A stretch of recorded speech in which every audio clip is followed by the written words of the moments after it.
Right, guys, in this video I wanted to go over upper back rounding in the deadlift, whether or not it's problematic, and whether or not it is a strategy that you should potentially consider using in your own deadlift. So when I deadlift personally, on a lot of my deadlift videos, I get asked if the amount of upper back rounding that I use is problematic. And so we are understanding back rounding in the deadlift. We need to understand one main core concept is that our spine is not perfectly straight. It has some natural curvature, and our cervical vertebrae, I'll pop the picture up on the screen, it actually has some natural upper back rounding, as our thoracic and lumbar do not have back rounding. They're more extended, and when we are rounding back in deadlift, we're talking about being problematic.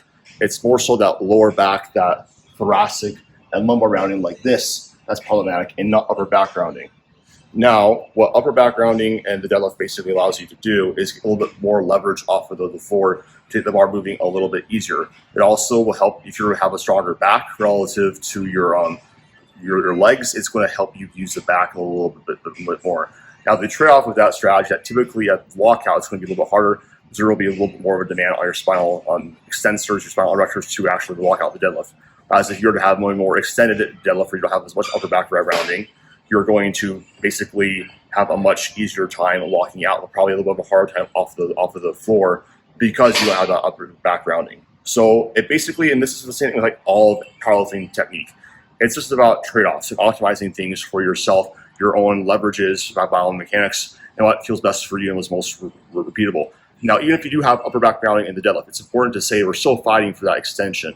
And basically, if you look at something like Jamal Browner, he has more of a flexed upper back. Same with John Hack. Whereas you have somebody like Sean Noriega or David Wilson who have more of an extended upper back.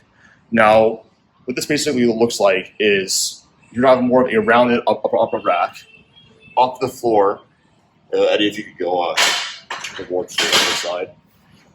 You're going to see that off the floor, there's a little bit more upper back rounding. I'm letting my arms hang longer. And this can actually increase leverage and reach that your body actually has by having your arms hang longer, and basically you can probably a little less of a range of motion.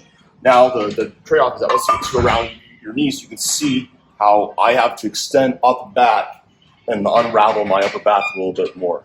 So lockout tends to be a lot harder for people that do that. Whereas if you're more of an extension in your upper back, it's probably going to be hardest off the floor.